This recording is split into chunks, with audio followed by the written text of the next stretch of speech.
My sister had exactly one rule about the hallway mirror.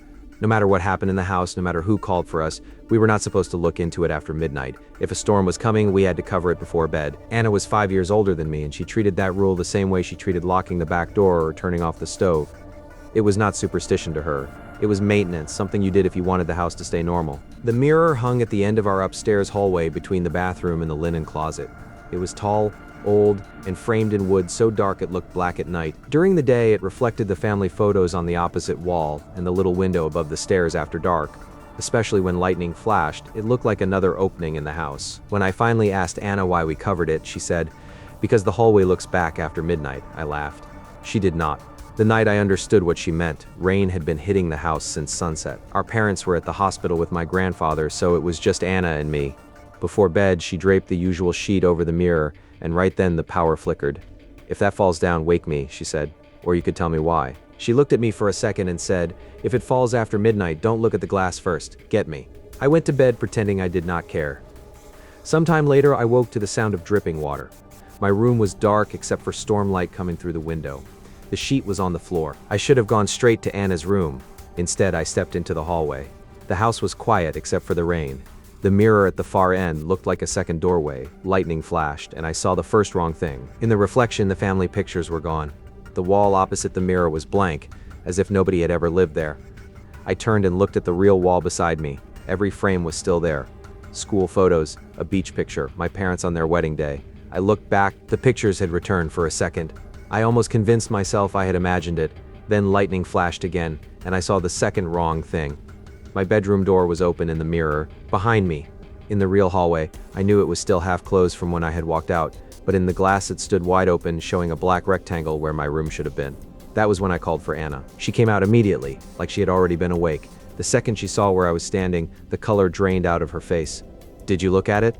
I nodded. She grabbed my wrist and pulled me back toward her room.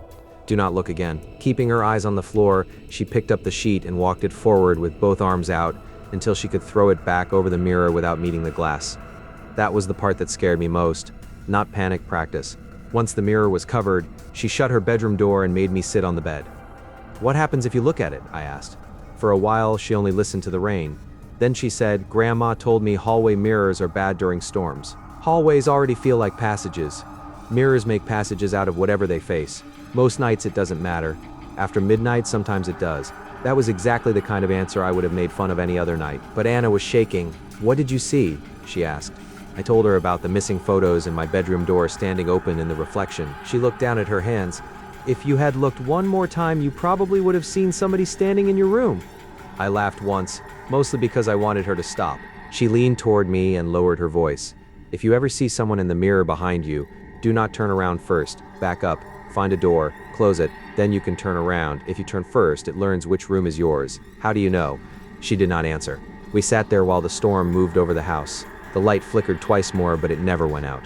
After a while, I started to feel embarrassed. Then something touched the other side of Anna's door. Not a knock, not a scratch. Just a slow, careful pressure on the wood, like someone leaning against it to feel whether we were there. The pressure slid down. The doorknob gave a tiny click. Anna locked the door so fast, the bed frame rattled. A thin line of water crept under the threshold, even though the carpet outside had been dry all night. The knob turned once, very gently, and stopped. Neither of us moved. Then a voice in the hallway said my name. It sounded exactly like Anna. My sister was standing right beside me with one hand over her mouth. The voice said my name again, softer this time, like it was trying not to wake our parents. Then it moved away down the hallway in slow, wet steps. We stayed awake until morning. When Anna finally opened the bedroom door, the hallway was empty. The sheet still hung over the mirror, but there was a dark handprint pressed through the fabric from the other side, right at the height of an adult face. We never told our parents the whole story. Anna just said the storm had knocked the sheet down and she put it back. After that, she started pinning the top corners so it could not slip off in the night. Years later, the house was sold and the mirror stayed with it. I remember feeling relieved. I thought whatever lived in that reflection belonged to that hallway and nowhere else. That feeling lasted until last week. I live alone now in a small apartment with a narrow hallway and a thrift store mirror I bought because I liked the frame. During storms, without really thinking about it, I throw a blanket over it before bed. Last Thursday, a little after midnight, I woke up to the sound of wet footsteps outside my bedroom door. I did not get up. I did not look into the hallway. I lay there in the dark until morning, listening. When the sun came up, the blanket was folded neatly on the floor.